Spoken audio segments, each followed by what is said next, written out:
Welcome to another season of anime.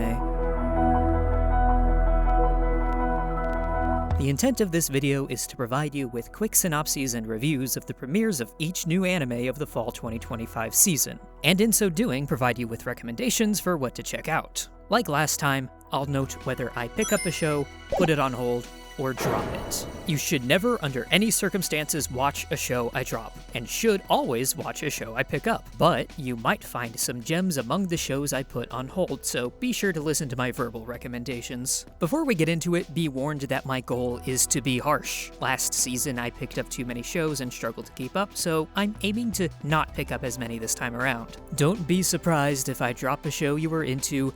That is my explicit intent. I'm going to try to keep only the best. Will I succeed in that endeavor? Let's find out.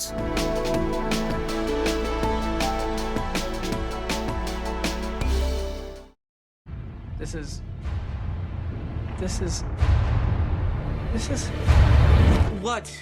This is boring.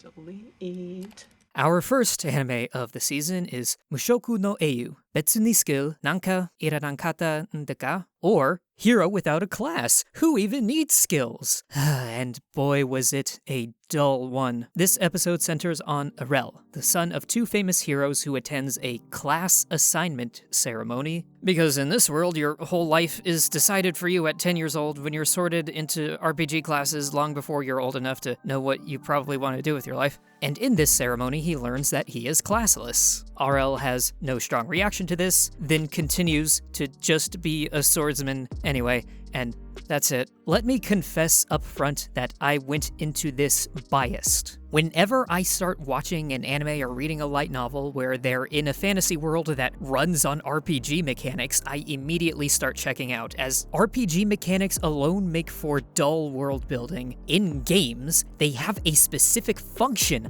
of facilitating the player's interactions with the world. When you remove that element of interactivity, what are you left with? An arbitrary set of rules that does little, if anything, to build out the world. Case in point, can you tell me anything about this world that doesn't have something to do with its RPG mechanics? Anything about its history, its geography, its politics, its religions, its cultures? No! All this show has is RPG mechanics, and because I cannot interact with mechanics that were invented to be interacted with, I have no reason to care about them. I'm not saying you can never integrate RPG mechanics into fantasy stories, just that when you do, you have to treat them as at most a secondary element that supplements or informs the rest of the world building. Treating it as the primary thing? You've already lost me, and it's an uphill battle to try to win me back. This episode did nothing to win me back. Beyond it presenting generic fantasy world number 30567, its biggest problem is that its protagonist, Arel, is a void of emotion. I felt not a single feeling watching this guy. He has no reaction to being labeled classless, and that alone is damning. If we learned one thing about this world, it's that having a class is the most important thing in one's life. So being denied part of your culture should be a big deal, spark some sort of reaction. But nope, this guy just doesn't care. And if the protagonist doesn't care about anything, why should I care about him? This is not a guy whose adventures I want to follow for 12 episodes. I've got more things I could nitpick, but at that point, I'd be beating a dead horse. This show's got nothing going for it. Do not watch it. Dropped. Yano-kun no Futsu no Hibi, or Yano-kun's Ordinary Days, follows Kyoko Yoshida, president of her class, as she tries to uncover what's going on with, and then get closer to, Tsuyoshi Yano, a guy who's always injured. Turns out he's just the clumsiest guy on the planet, but for all the pain he endures, he's super sweet. And thanks to her trying to look out for him, they end up kindling a warm friendship, which, if she has anything to say about it, might turn into something more. Make no mistake, this was a good premiere. Fun! I had a good time watching it. Just after Kyoko has her save the cat moment, which is actually set up for her connection with Tsuyoshi at the end of the episode, so good storytelling structure there, she gets increasingly flustered and exasperated thanks to the hijinks she gets herself into, pulling off a host of amusing expressions which make her an endearing protagonist. Shout out to this face in particular. Tsuyoshi, too, is a nice enough guy, more notable for what happens to him than anything he does, but still a perfectly acceptable love interest. I even got a good chuckle out of the Hiroshi didn't get hit by a truck incident, where Kyoko panics, thinking he got hit by a truck, but it turns out... The animation style is even easy on the eyes. Really, I've got nothing to complain about. This was a good episode. But The only thing holding me back is I've got the distinct feeling that I've gotten everything I'm going to get out of this show from this first episode. I don't see how this premise goes any farther than this episode takes it, and nothing in this first episode indicated that it's going to evolve past this. And maybe it doesn't need to. Maybe it'll be perfectly fine maintaining the status quo this episode establishes for however long it runs. But I can't shake the impression that said status quo is going to feel more like stagnation the longer the story goes on. So, for now, I'm going to put it on hold. But if anything I said or showed interested you, do check this out. And if you do keep watching it, I challenge you. If anything about this show after the first episode does challenge my quick judgment here, do let me know. I would be curious to see if it does exceed my expectations. Taiyo yori mo mabushii hoshi, or A Star Brighter Than the Sun, is about Sae, a girl who's got a crush on her childhood friend, Koki, and that's it. That's it. There's nothing else going on here. That's the whole episode. Girl's got a crush and that's it. That's this girl's entire personality. She loves this boy and that's it. That's such dull, flat writing. It makes two-dimensional characters look nuanced. God, this is making me reconsider putting the last show on hold. Okay, I'm being slightly hyperbolic. The other thing she's got going on is she's worried about her height. Oh no, I'm too tall, she thinks to herself as she looks up at the guy of her dreams. God fucking damn it. If you're going to write a story about someone who's so tall they feel insecure about it, commit to that and make them actually tall, not slightly taller than average. If you want to watch shows where that aspect of a character isn't immediately undercut, go watch Kageki Shoujo or Lovely Complex. I haven't actually watched Lovely Complex, but I've heard it's great. This show gave me a single spark of hope right at the very end. As Sae is walking up some stairs, she happens to catch a falling girl in a princess hold. Now that's a classic romantic image right there, isn't it? It's most often seen with a husband carrying his bride or some guy carrying a girl, and they're most often a romantic couple, or at least one is interested in the other. In other words, this image, this pose, carries a romantic connotation. When you employ it, you are implying some romantic intent, whether that be just one party is interested in the other or both are interested in each other. So for just a second, I thought we were going to get a love triangle where this girl's crushing on Sae while Sae is pursuing Koki. But nope! Instead, this girl has no reaction to being princess carried and instead starts to stare at Koki just as he walks up. And the synopsis on my anime list implies she'll also start pursuing him. Already, two girls pursuing the same guy is a tired, trite dynamic. But on top of that, it's also flying in the face of the clear visual signposting of that princess carry. Employing a visual like that with its own commonly understood meaning, only to completely disregard said meaning, is bad visual storytelling. As suddenly, the story being told by the script doesn't match with the story being told by the visuals. Why in the world should this girl have any interest in Koki, a guy she's never met and who is literally just seen for the first time, when she's just had this fated meeting with Sae? It just doesn't track. And that's the cherry on top of an already dull, emotionless episode. It bored me to tears, and that last bit did nothing to help. Dropped. Watashi wo tabetai, hito de nashi, or This Monster Wants to Eat Me, tells the story of Hinako, a quiet high schooler wearing a veil of normalcy in front of her friends, as, on the inside, she sinks into a sea of depression following the deaths of her parents and brother. She yearns to die, to join her family, but she can't make herself do that deed herself. Then, she has a fated encounter with a girl named Shiori. For reasons that Hinako can't put her finger on after their first encounter, Shiori is alluring. Then, late one day after school, Hinako's dragged into the sea by a monster who wants to kill her, then wakes up alive in Shiori's arms. She reveals herself to be a mermaid, slaughters the monster, then promises to eat Hinako one day. And the thought of this girl consuming her is the first thing to make Hinako genuinely smile. Can I just say, delicious! Finally! Some good fucking food! I have to admit, I was already looking forward to this one. People I trust have been hyping up the manga in my social media feeds for years. And I gotta say, they were right to do so. I loved almost everything about this episode. I love the quiet, melancholic mood it establishes with the visual and audio design. I love the subtle visual storytelling of the forced smiles Hinako puts on for her friend Miko, only for that to quickly fade as she retreats into herself, her mind as dark and crushing as the sea. I love, too, that she does make a genuine effort with Miko. Depression isn't a binary, it isn't on all the time. You can have moments where maybe things seem okay, or times where if you really try, you can lose yourself in the moment, and Miko's a bright enough light that moments with her are worth trying for. But so often Miko is pulled away, and so Hinako is left to sink back into that sea of depression. Going forward, I don't expect this show to have much in the way of impressive animation if that fight between Shiori and the Iso-onna is anything to go by. Lots of holding on and fading between frames going on there, but the show does a lot in the visual department to make up for the lack of raw animation. From effects work to lighting to Miko being Miko. I also cannot stress enough how impressive the soundscape is. The Foley and soundtrack harmonizing to create an immaculate melancholic mood.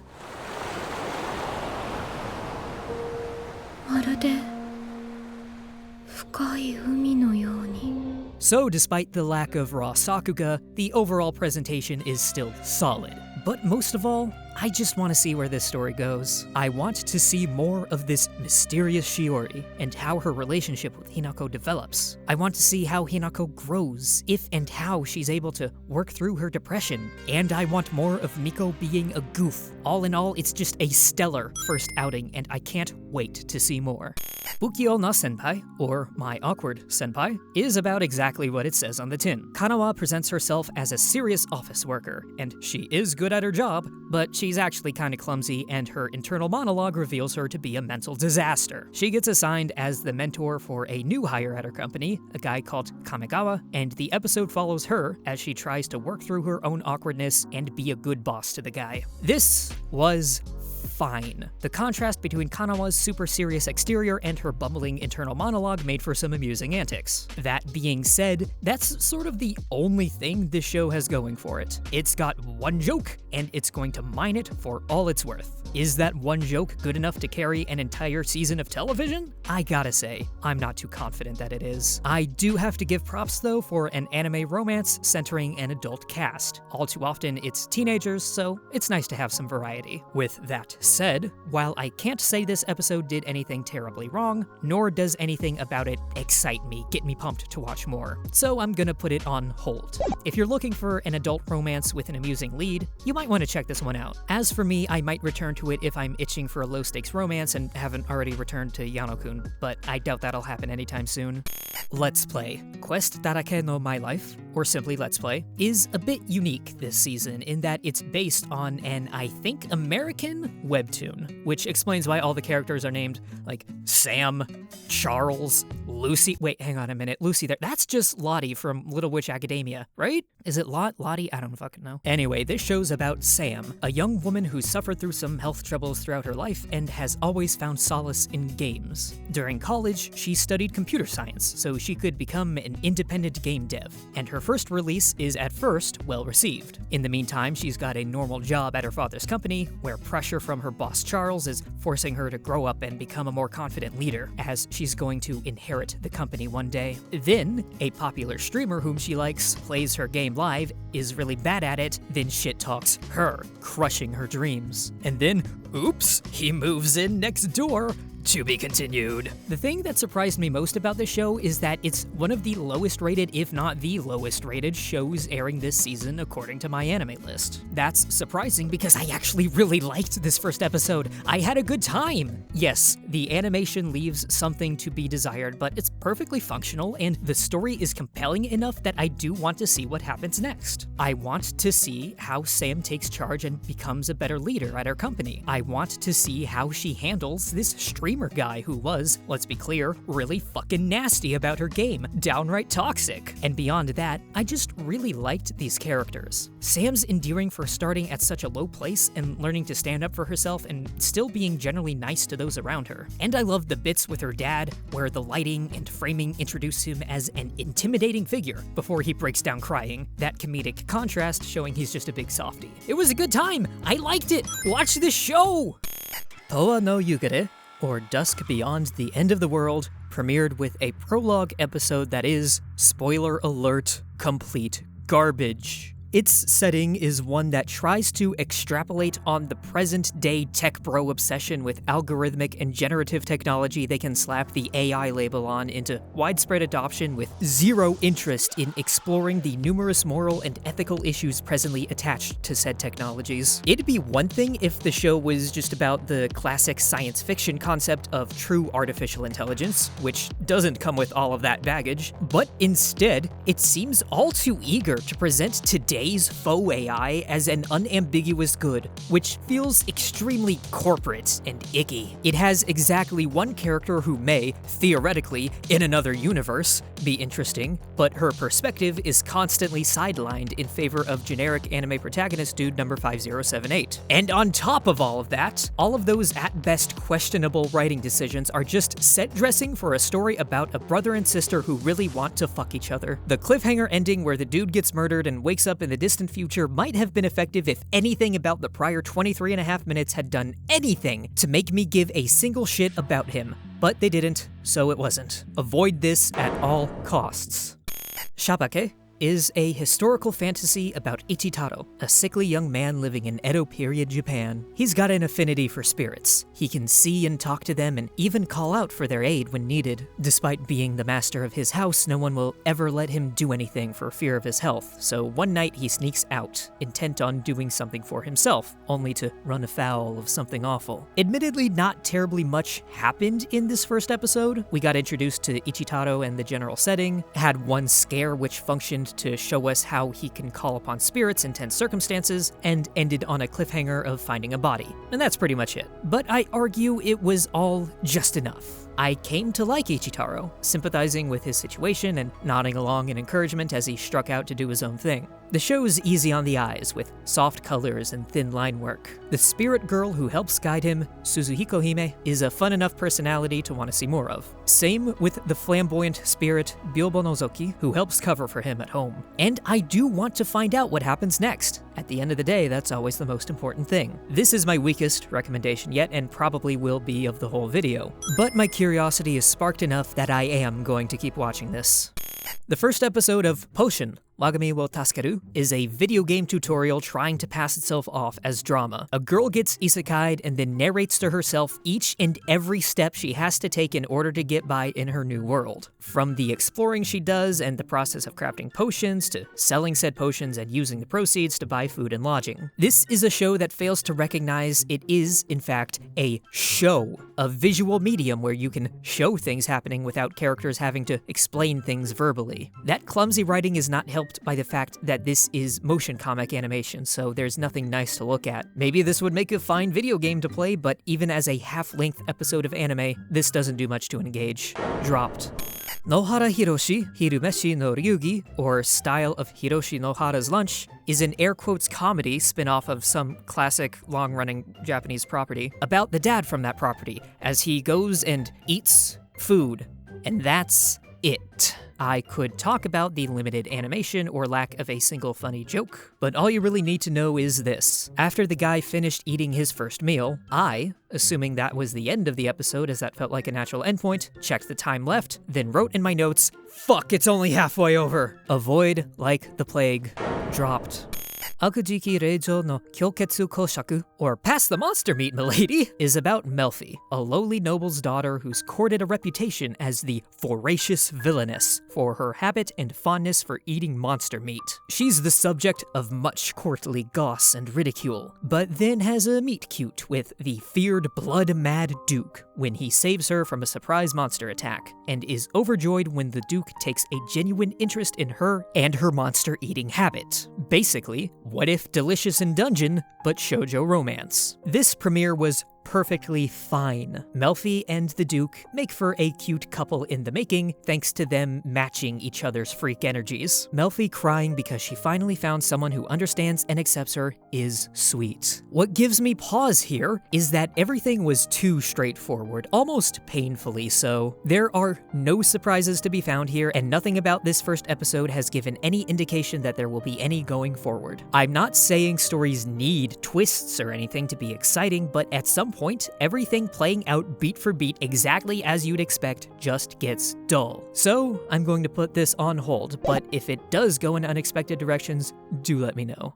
I'm not even gonna bother with that title. The Level 9999 show is about Light. No, not that one. A little boy in a fantasy land who sets out with adventure fever. He's got a special ability of unlimited gacha pulls, but as far as he knows, he can only pull trash. He makes an earnest go at trying to earn a living, only to encounter anti-human racism. But no worries, the anti-racist party is here to save the day. Whoops! The anti-racists are actually just as racist, and in fact murderous. By chance, he stumbles into a teleportation trap, then swears bloody revenge on all of them. A too powerful monster shows up to kill him, and just in time, his gacha finally pulls something useful. A hot naked a level 9999 maid, who slays the monster and swears her undying loyalty to Light. And so, with her by his side, Light starts plotting his revenge. So, this was not very good. Even from the start, it's got a very watered-down understanding of what racism is and how it manifests, showing it as just a problem of a few bad actors rather than a systemic issue that holds entire peoples down throughout a society. We see humans working just fine at the local adventurers guild, encountering no issues in their jobs or lives that are as of yet obvious. The only manifestation of discrimination we see is a few bad actors being mean to a child. That's bad, yes, but it's only the most surface-level understanding of how racism affects one's day-to-day life, and so comes off as trite. For another,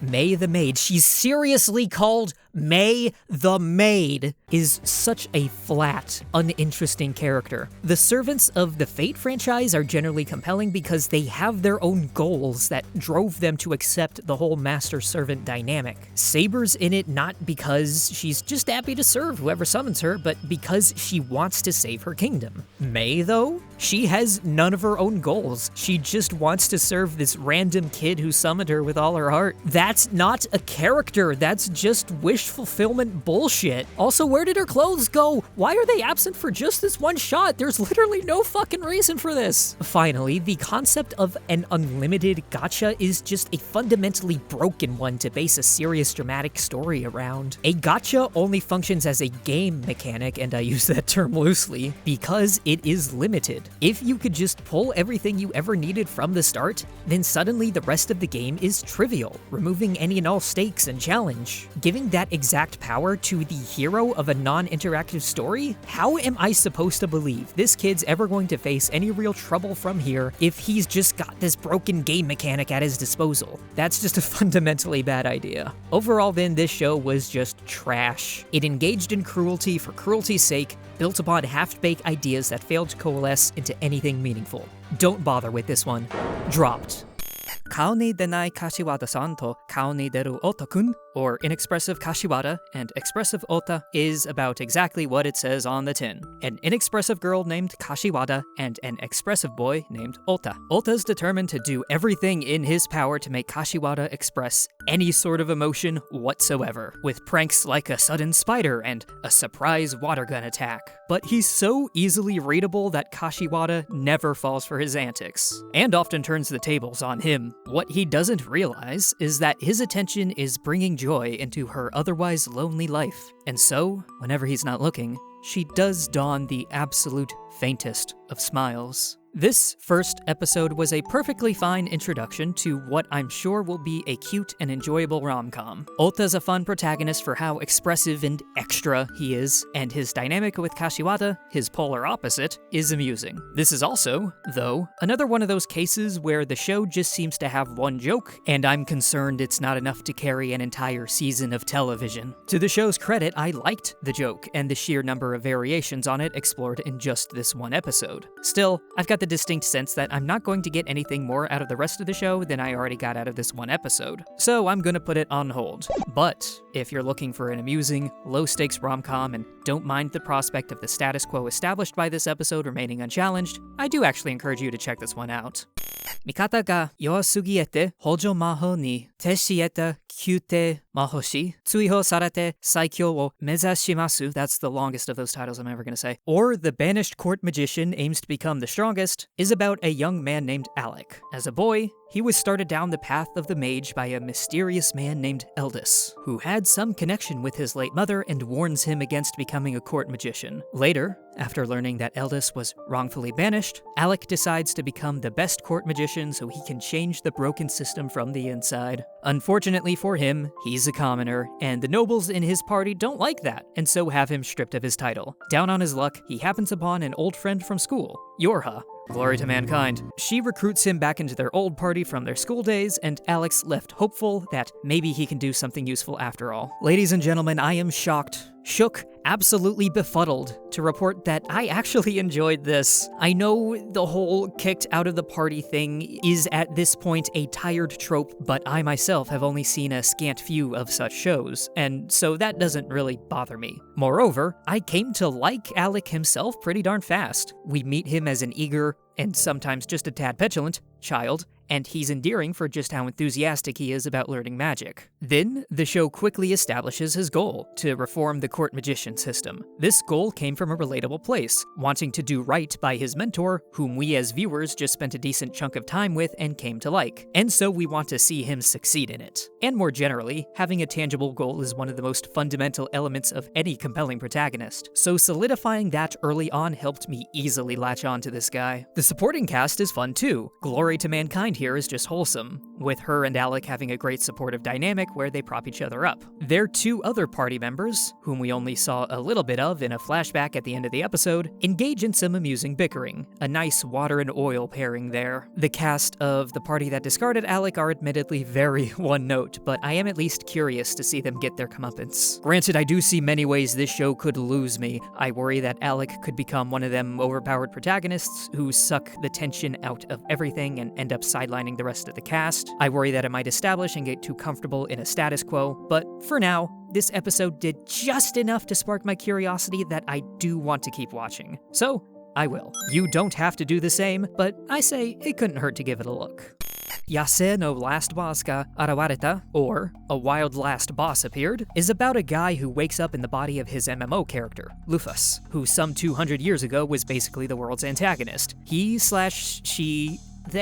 They do some sightseeing, get a feel for the land and what's happened in the past 2 centuries, then set out with an old companion Dina with the goal of collecting some old summons and seeing if the remaining heroes are also MMO players. This episode did just enough to get my attention. The opening battle was well animated and even felt meaningful thanks to a single line of dialogue lending in-game Lufus just enough intrigue that you want to see what's up with her. The playful banter Lufus had with Dina, well, mostly just Dina being a capital P personality, was fun. The dichotomy between Lufus's internal monologue being that of an entirely normal person versus their spoken dialogue being seemingly beyond their control, this verbose, haughty, sometimes sinister language was the source of some amusement. Mostly, though, I was intrigued by the small hints that there's something more going on here than just, I got isekai'd, with some small indications that the man who played Lufus is somehow getting absorbed into or overwritten by his own creation. I do have some concerns. If Lufus remains as overpowered as they were in the battle at the end,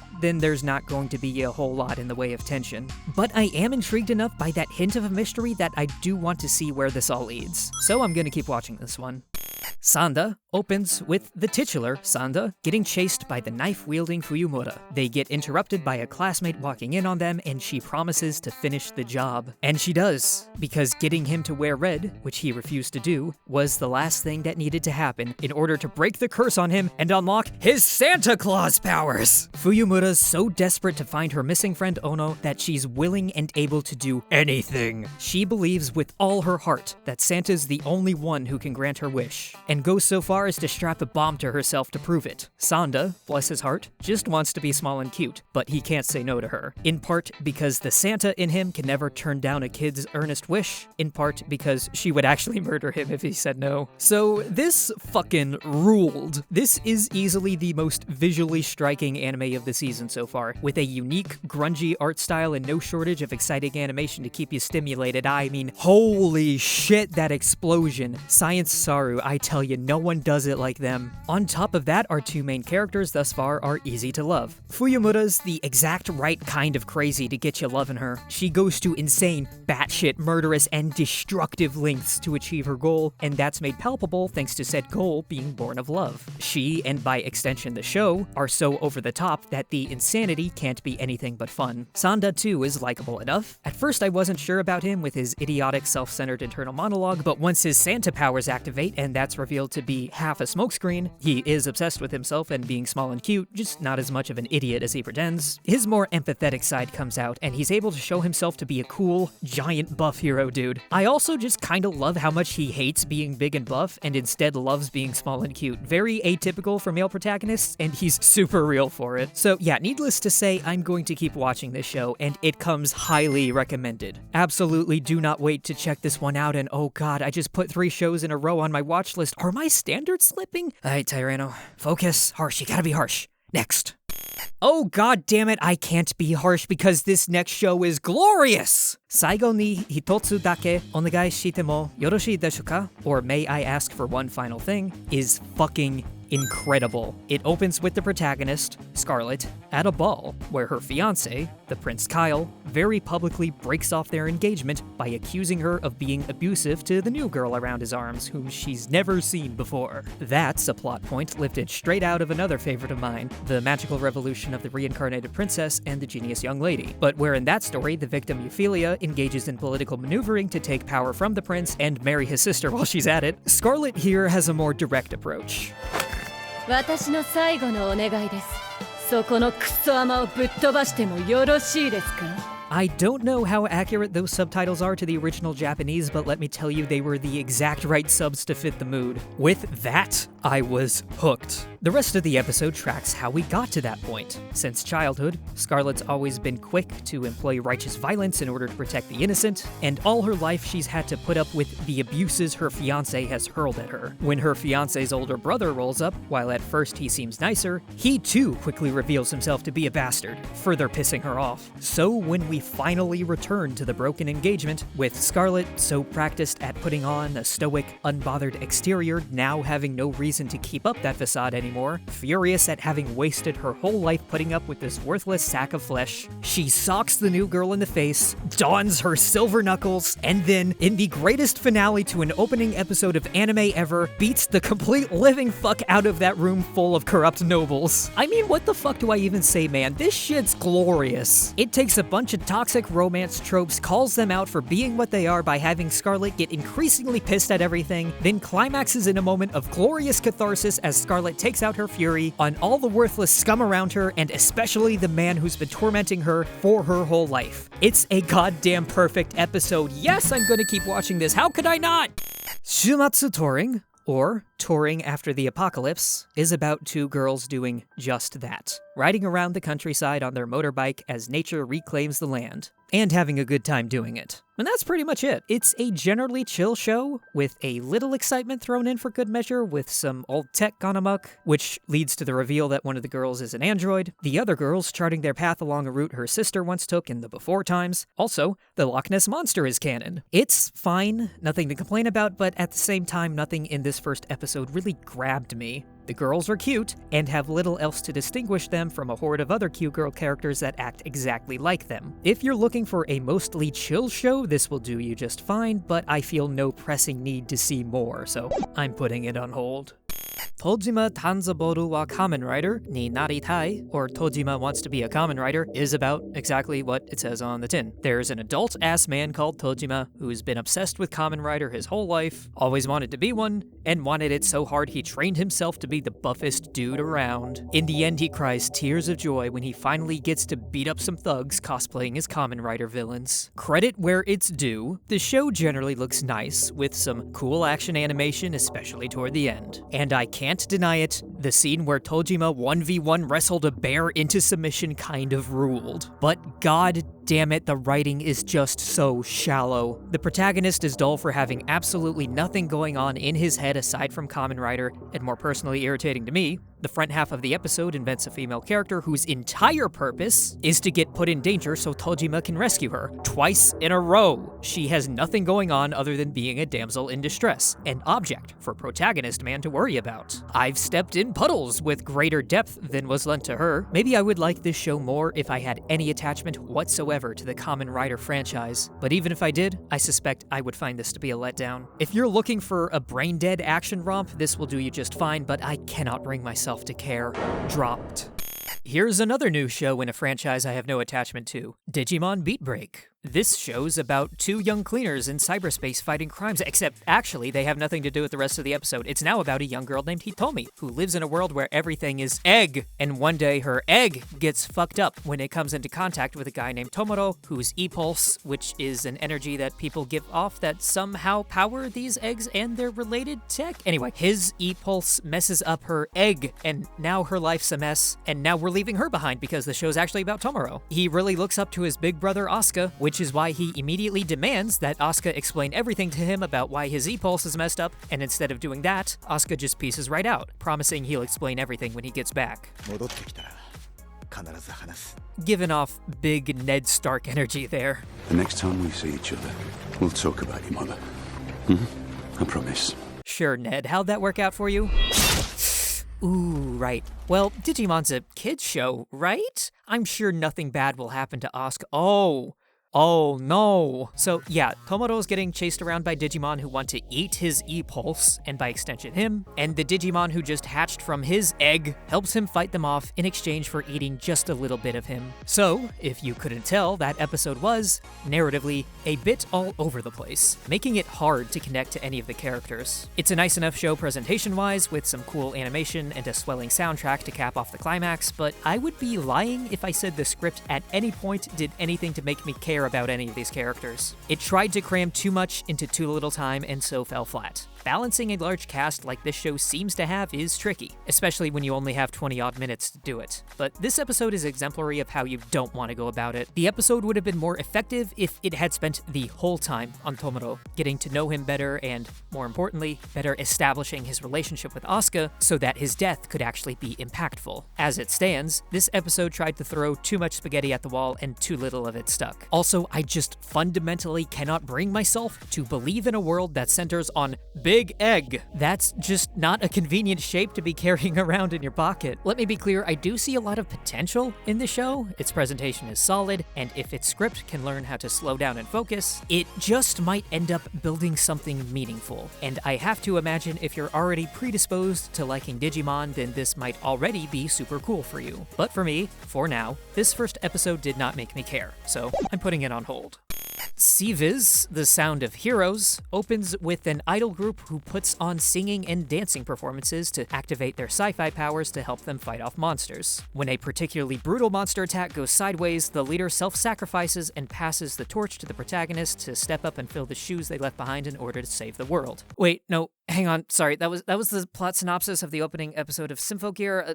Let me try again. SI-VIS, The Sound of Heroes, opens with an idol group who puts on singing and dancing performances to activate their sci-fi powers to help them fight off Wait a second. So yeah, the plot here is basically just Symphogear, except instead of the ever-lovable Hibiki, we've got redheaded Kyoya here, who is fine, and honestly, there's just not a whole lot going on here. The most fun I had was this bit of animation where one of the idol group got wiggly for chips, and that's pretty much it. It's mostly just flat characterization against a plot we've seen before. My recommendation for this show is watch Symphogear instead. Dropped. Alma-chan wa kazoku ni naritai, or Alma-chan wants to be a family, is the kind of show that makes you ask, are the straights okay? Two genius scientists build an android girl who immediately calls them her parents, but they hate each other. But wait, if they were a pretend family, they could keep the secret going. Hijinks ensue. Basically, this show is what if Spy Family had no soul. What this show forgot to copy from that one is you've got to make each member of the family charming and likable with their own unique quirks. Here, both of the scientists are the same irritating person. They have no reason to be a couple, but this show seems to be steeped in a mindset that a man and a woman spending time together have to become a couple. That's just the end result of men and women existing in proximity to each other, right? And they're both doing that thing where they're both constantly bickering and belittling each other, but we all know that men and women insulting each other means they actually really like each other, right? There's no other reason they would do that, none whatsoever. Basically, that whole dynamic they've set up here is one I just can't stand. You could not pay me to watch more of this trite nonsense. Dropped. Also, the ending's just a poor man's version of the second Spy Family ending in terms of composition, for whatever that's worth. Oh, fucking oh, man. Oh boy, that's a Japanese word. Hang on here. Kika ichikake no Mari, nailed it, or Mechanical Marie, is about Marie, a stoic martial artist who's never had anyone care about her. She's desperate for money to pay off her debts and put her through school, so she takes a job as a maid for Arthur, the illegitimate son of a business tycoon. Arthur hates everyone because his whole life he's been backstabbed and the target of assassination attempts by people who want to oust him as heir to the company, and so never trusts anyone. The only way he's able to trust Marie is because she's pretending to be an android, which she's really good at doing because she's always been stoic. Over the course of the episode, Marie starts to really care for Arthur, as he's the first person to ever show her any affection. He, in turn, is starting to develop affection for her, but only because he believes she's not real, and chides himself for it. This was a perfectly fine first episode. Marie as the stoic action hero slowly warming her cold heart was nice and sweet. I find Arthur to be more of a sad figure than anything. How quickly he's able to spot and dismantle conspiracies against him reflects a painful life. And him only being able to open up to a figure he perceives as a robot speaks to an incredible loneliness. The tension inherent in the lie enabling their present relationship is palpable. Presentation-wise, this show is fine, nothing to complain about, nothing to write home about either. There was even one great comedic moment where Marie shows what it's like when she tries to force a smile. For all of that, though, I just don't feel a pressing need to continue. I feel like I got the point from this first episode, such that any possible future developments in the narrative or central relationship aren't going to be especially surprising or meaningful. To be clear, this show is perfectly fine, and if anything I said sparked your interest, absolutely check it out. For me, though, unless I hear grand things about it soon, I'm content to put it on hold. Tomodachi no imoto ga ore ni dake uzai, or My Friend's Little Sister Has It In For Me, is the worst anime of the season, and it's not even close. You know how I was just talking about how I hate the whole men and women being mean to each other means they actually like each other thing? This show opens with the protagonist having an inner monologue acknowledging how dumb it is, then proceeds to fill its cast with female characters who exclusively do that unironically. Compound that with the camera taking far too many unmotivated opportunities to leer at the girls' bodies, and what you're left with is irredeemable trash. Burn it with fire. Chichi wa eiyu, haha wa seire, musume no watashi wa tenseisha, or Dad is a hero, Mom is a spirit, I'm a reincarnator, is about, well, it's all kind of right there in the title, isn't it? Dad's the hero who saved the world from a big old incursion of monsters 10 years back. Mom's the spirit who fought by his side and saved his life. And their daughter got isekai'd into this life. Said daughter, Ellen, used to be a scientist, and apparently has the periodic table memorized. So she can use her knowledge combined with her magic spirit powers to manipulate the base elements and make stuff. Dad has been putting off his return to the mortal realm for a while now, but when he hears that an old enemy, a fiancé he hated, is making a mess of his house, with some prodding from Ellen, he goes home and is greeted by this sight, oh boy. So, let's not bury the lead here. Having there be exactly one overweight character, having them be comically so, and having them be the one evil character on display, implies that the narrative is equating being overweight with being evil, which is pretty icky. And that alone is enough to make me drop this show. Before this point, I was on the fence about it, thinking it was probably going to go on hold. Dad putting on a second wedding that Ellen gets to attend, and her showering them with diamonds was cute and wholesome, though their personalities were pretty one note. But with that ending, no thanks. Dropped. I can't believe the absolute serendipity of this timing. By sheer coincidence, the show I had queued up right after the previous Being Fat is Evil show is that show's polar opposite. One all about body positivity. Debu to Love to Ayamachi to, or plus-sized misadventures in love, is about Yumeko, who wakes up after a presumed suicide attempt with no memory of who she was before. Apparently, she used to be depressed and self-loathing, but that part of her is gone and all that's left is relentless positivity and self-confidence. She surprises everyone around her with her newfound lease on life. でもね、おかげで毎日が発見の連続。すべてが新鮮で楽しいの。Making new friends and having a shot at genuine love. But if you need it, there's also some intrigue slowly building behind the scenes, with the police investigating her incident as not a suicide but murder attempt, and a toxic coworker looking ready to steal her thunder. This was shockingly wholesome and exactly what I needed after that last show. Yumeko's positivity is absolutely infectious. She's able to rouse her crush from his downer state and doesn't even let some gossiping coworkers get to her, instead standing up for herself and her friend right to their faces. Frankly, I don't see how one can watch this episode and not come out loving her. The way she's able to look at her body, a body that our wider society would teach her to hate, and only find things to love, is the exact sort of positivity we need in the world right now. Other people may try to put her down, but she's always able to pull herself up. Honestly, she's damn inspirational. I want to keep watching this show just to see her keep on keeping on. But on top of that, I'm also intrigued by the intrigue. What really did happen to her? I don't know, but I am going to find out.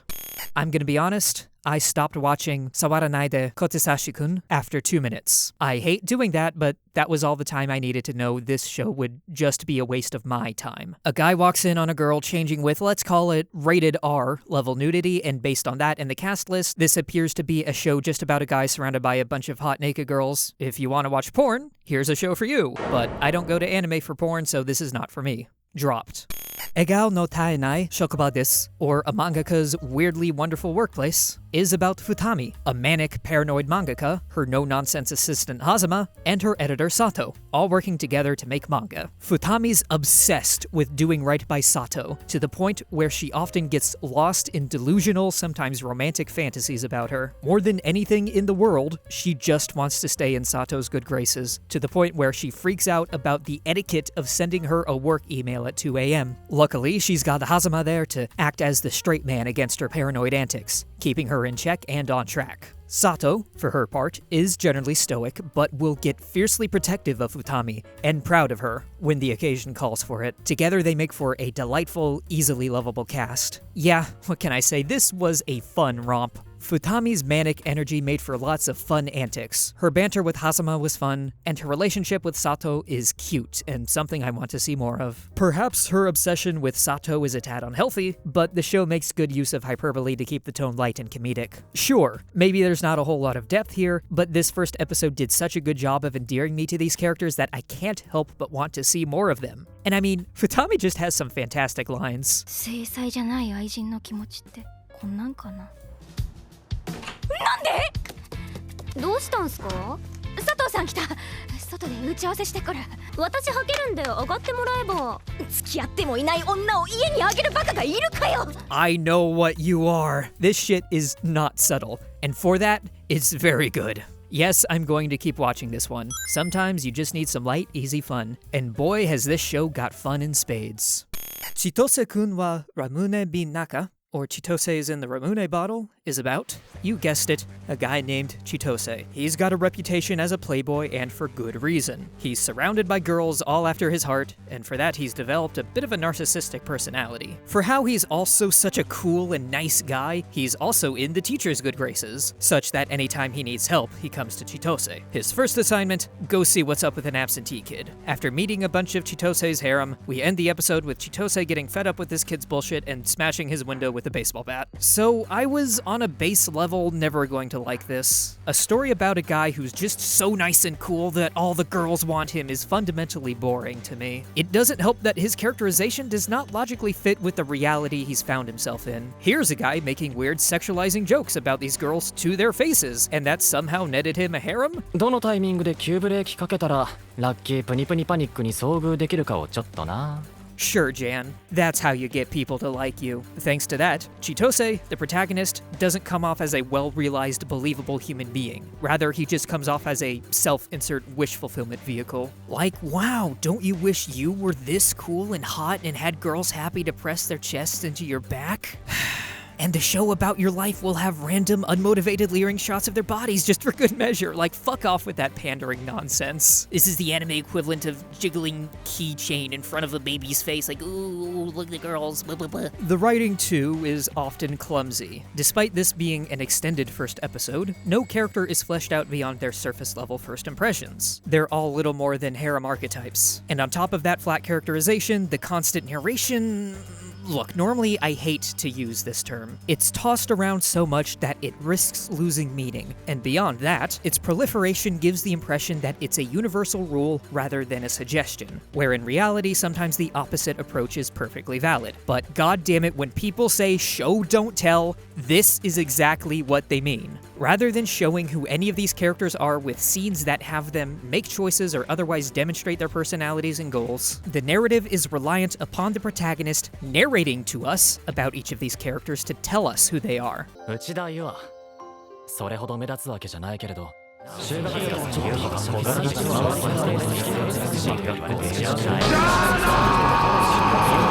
That is clumsy writing, and the biggest contributing factor as to why I bounced off this show. There is half an exception to this, with the river flashback showing this silver-haired girl Asuka Nishino jumping into the water to dispel a bullying scene with laughs, but even that is undercut in the very next scene when Asuka talks to Chitose's face about who he is. Credit where it's due. The cliffhanger where Chitose just fucking smashed this guy's window gave me the faintest glimmer of hope that maybe, just maybe, there's some small spark of something interesting hidden in the midst of all the rest. But it was too little, too late. Nothing about the rest of the episode got me to give a single shit about a single one of these characters, so this is a drop from me.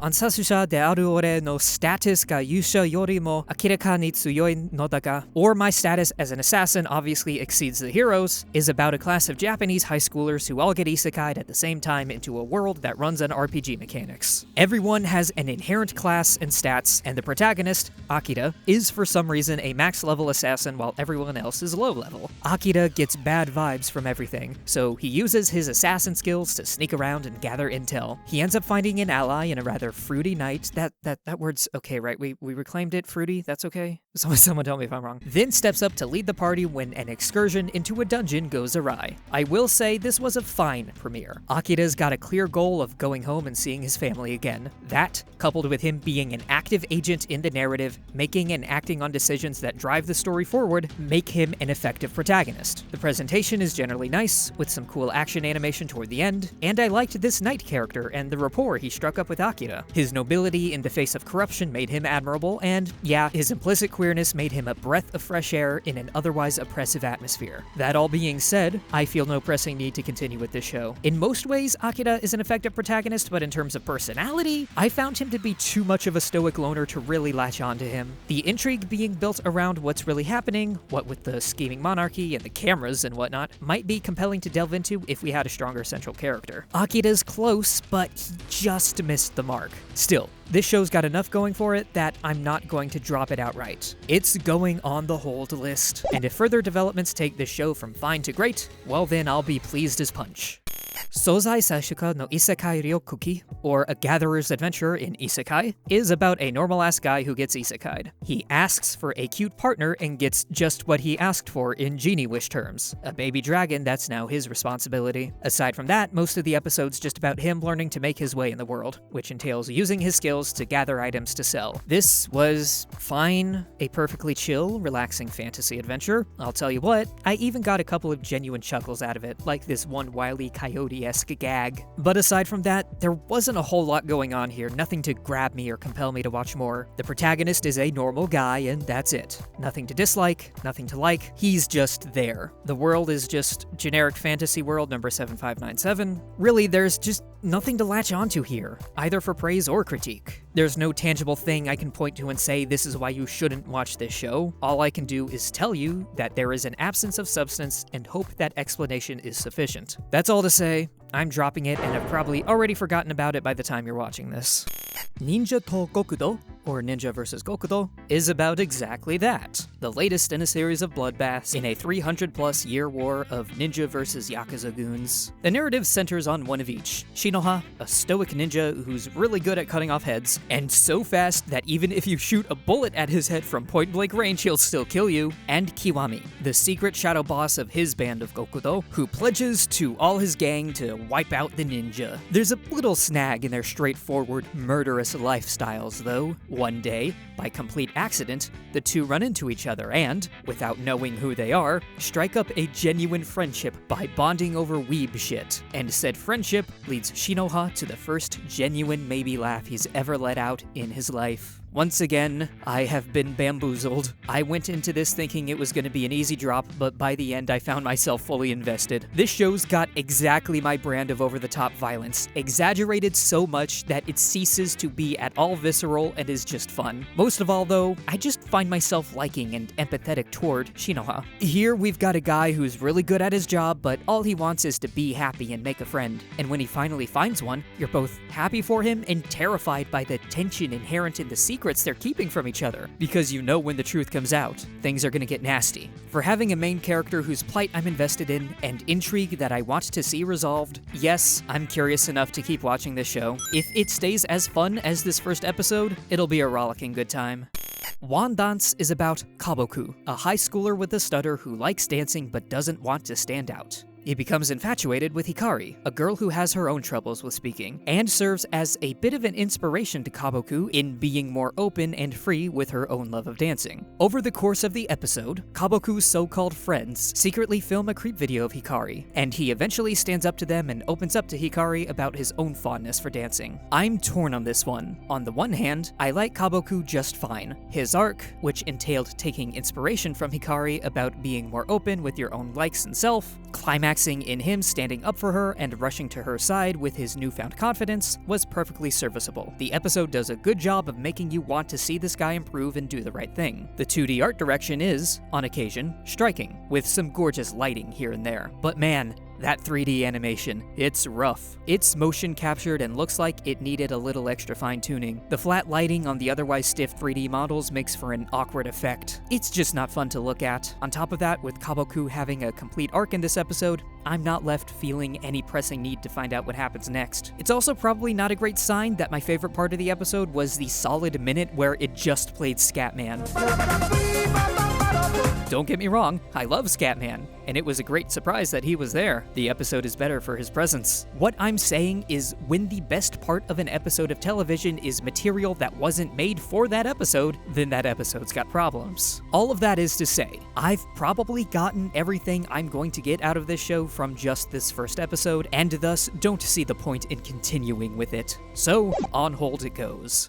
Tensei Akujo no Kuro Rekishi, or The Dark History of the Reincarnated Villainess, opens with a teenager writing some cringe, self-insert romantasy epic. 10 years later, she gets paid a visit from dear old Truck-kun, and she awakens in the fantasy world she made up. But instead of coming to life in the body of her super awesome self-insert character, she actually wakes up as her self-insert's villainous younger sister who gets killed off in the prologue. So she has to figure out how to survive, get in the good graces of all the characters who hate her, and get along in her own teenage fantasy land. This episode's got two big problems. One, it's just so fucking much. The pacing here is abysmally fast. Things just keep happening one after another. No plot point is ever given any breathing room. As soon as one thing's done, we're already on to the next. It's hard to feel anything about any of these characters or narrative beats because by the time they've been established, they're already in the rearview mirror. Pacing is of paramount importance in any story because it helps communicate the significance of any given narrative beat. If the beat is lingered on, that's how you know it's important, because the narrative is giving you the time to absorb it. If it's blazed on by, that's how you know you don't need to worry too much about memorizing it. But when everything blasts by at the same blistering pace, that gives the impression that nothing in the story is important, and so I find it hard to care. Second, I don't buy into the story's foundation. Why was this woman reincarnated as her own villain? It'd be one thing if we spent some time with her in her first life and got to see her acting like said villain while still viewing herself as the perfect hero. That way, when she gets reincarnated as her own villain, we can understand that as the narrative's way of forcing her to confront the reality of her own nasty self. And through confronting the hyper-dangerous fantasy world out to kill the villain character, learn to account for and grow past her own toxic traits. Instead, though, all we ever see her being is slightly cringe as a teenager, so the punishment here feels like it vastly exceeds the crime. The animation and general presentation are also generally stiff to match with the breakneck pacing, but credit where it's due,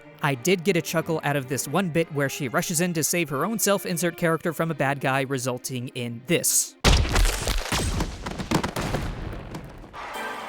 Nice shot! So yeah, between the accelerated pacing and awkward foundation, I just didn't buy into this one. Dropped. Gnosia, yes, that's how you say it, Gnosia takes place in a far future where gender!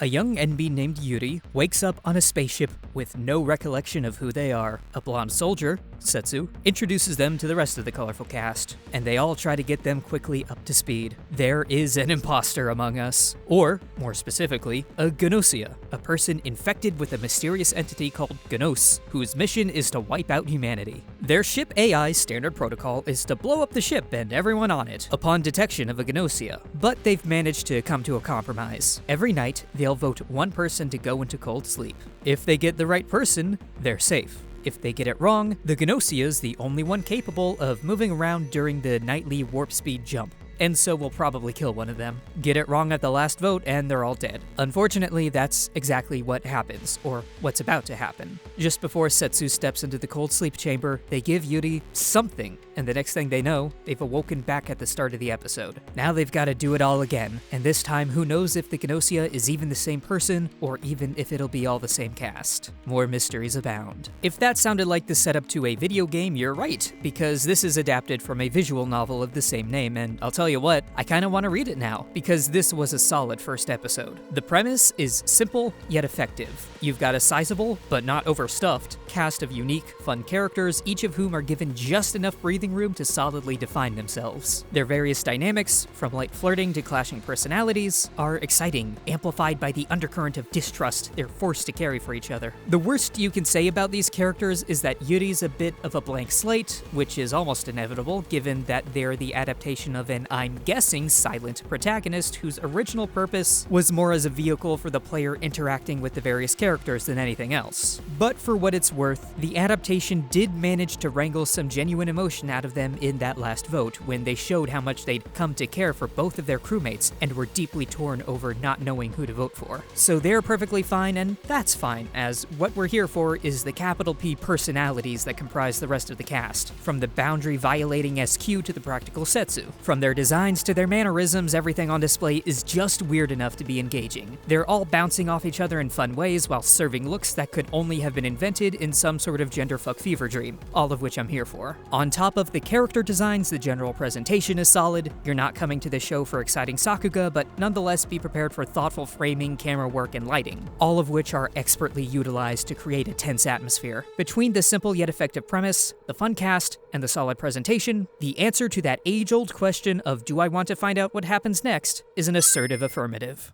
Shanto suenai Kyuketsuki-chan, or Lil Miss Vampire Can't Suck Right, that doesn't sound right, is about a guy who's drawn like a background character, Otori, who sits next to the coolest girl in class, a vampire named Ishikawa. Basically everyone in class is head over heels for her, but she's harboring a dark secret which Otori stumbles upon when they're stuck on cleanup duty together. She's actually super clumsy and insecure and can't suck blood properly, so he offers himself up as someone she can practice on until she's good at doing what she's supposed to be good at already. She accepts, and now they're secret partners. And whenever she drinks from him, she doesn't just suck his blood, she suckles from him like she's nursing, and he thinks of himself as her mama. So, kinda cringe, can't lie. Seeing this cool young woman very literally infantilized for comedy is certainly a choice. Not exactly one that does anything for me, but I have to imagine some will find this cute. And aside from that, the dynamic these two form is genuinely a wholesome one, with Otori just looking to help Ishikawa become her best self. The various antics they get up to, well, the various antics she gets up to while he plays the straight man, are fun enough, with her melting into a blob out of guilt difficult at one point, and I appreciated the symbolism of her finally flying to catch a napkin of his when it's blown away in the wind, when just earlier she was feeling embarrassed about her inability to fly due to intense hunger. Look how far he's helped her soar, that image says. So that's all fine, the presentation is fine, but despite all that, I'd be hard-pressed to say anything about this episode excited me, left me wanting for more. I got the point of their dynamic and don't need to see any more of it. I could see this developing into something better depending on how the show fleshes out the supporting cast, only hinted at in this first episode, both their personalities and Ishikawa's relationships with them, but I'm not curious enough to see that play out right away. So, on hold this show goes. Kimi to koete koi ni naru, or With You, Love Will Make It Through, is about Mari, a normal high school girl who falls head over heels for a beast man named Tsunagu, who just so happens to transfer into her class. He's dealing with racism from his classmates, and she wants to be there for him. They get trapped in a closet together thanks to those same racists, and things get not okay. I was on the fence about this episode for the bulk of its duration. On the one hand, it is gorgeously produced. Colors, lighting, framing, depth of field, this show's always got something pretty to look at. It's no exaggeration to say the furries are eating with this one. Tsunagu himself's a fine enough character, admirable and empathetic for the calm he has to force himself to live by in the face of all the racist motherfuckers trying to provoke his anger. On the other hand, Mari is such a milquetoast protagonist that I found it difficult to give a single shit about her. Any hints of a personality or individuality are swept away once she falls in love with this guy who she just met, and a female character being characterized almost exclusively by being in love with a guy is shallow writing. But more importantly, the bulk of the episode is being very not subtle about using beastmen as an allegory for racism. I'm not even sure it counts as an allegory when they're just straight up doing it. Their entire society is walled off, segregated from air quotes normal people. Tsunagu constantly has to deal with people confronting him with ugly stereotypes, hold himself up to be better than them, for if he even righteously expresses any of his anger, the racists will just use that as proof of how barbaric he and his people are. With that, the narrative gestures at a message about racism and showing how its victims have to hold themselves to a higher standard than its perpetrators hold themselves, just to hopefully scrape on by. If it was just that, it'd be fine. But that ending. The thing about exploring racism in media, and in particular the stereotypes associated with it, those the racists employ to justify their bullshit bigotry, is that, allegorical or not, you have to be careful to recognize those stereotypes for what they are. For instance, throughout the 19th and 20th centuries, and let's be honest, probably still today, white racists in the United States would often characterize black men as black bucks, i.e., these black men, they argued, are not to be trusted around our sweet, fragile white women because they're inherently violent and dangerous, and who knows what they'll do to them. They just can't help themselves, that's what they are. God, it feels gross saying that. It's obvious nonsense peddled by racists to justify horrific acts of violence against black men, but it was widespread nonsense, resulting in no end of real-world harm. So, when you're exploring racism in media, you have to be careful to not accidentally portray such stereotypes as being true, lest you reinforce their acceptance amongst those susceptible to that nonsense. So it's kind of eyebrow-raising when this episode ends by doing just that, with Tsunagu assaulting Mari because he, air quotes, just can't help himself, which, based off everything I just talked about, seems extremely ill-considered. Here we've got a history of racists using ugly stereotypes to justify their bigotry, and then a show unironically shows that stereotype as being true, which the racists in turn could use to say, see? I was right, they're not to be trusted. Look, I'm not saying the people who wrote this are racist or at all had any idea of the implications of the narrative they told. More than likely, they're just chasing a kink. Oh, what if a hot wolf guy couldn't help himself and started licking you all over? And hey, if that's your kink, power to you. What I'm saying is this show, in all likelihood unintentionally, invoked and portrayed historical racist stereotypes used to justify bigotry as being true, and in so doing crafted an at best clumsy, at worst harmful, allegory. And all of that means that the answer to the age-old question of do I want to find out what happens next is hell no. So all of that, finally, is the fall 2025 season of anime. How was it overall? Okay, I'd say. Some stinkers in there for sure, but there always are. For my part, I ended up picking up 11 shows, which I think is reasonable. But between them, my 3 strongest recommendations, my pantheon of peak, as it were, are, in no particular order, This Monster Wants to Eat Me, Sanda, and May I Ask for One Final Thing. Those are, no contest, the best of the season, and I highly encourage you to check each of them out. Thanks for sitting through my ramblings about another season of anime. If you want to keep listening to my voice, I've uploaded several other lengthy videos about anime this year alone, so why not give those a watch? But man, I've really been focused on anime this year, huh? I'm about more than that, I swear. I ought to make a video about something different next time, but what about? Oh yeah, that'll do.